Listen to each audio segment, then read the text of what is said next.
Եթե կան, դա արդեն հետագա աշխատանքի արդյունքում կպարզվի։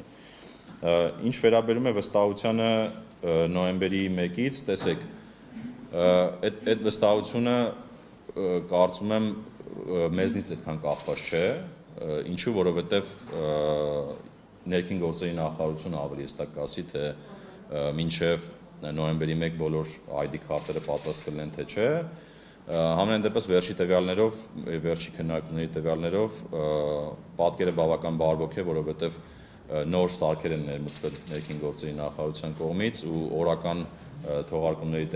տեմպերը էապես ավելացել են, բայց անկախ նրանից մենք այդ ռիսկերը կառավարել ենք։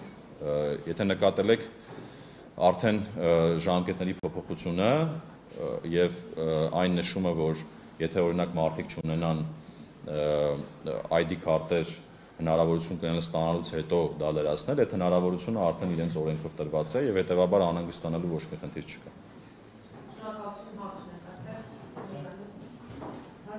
Հայաստանի հարաբերական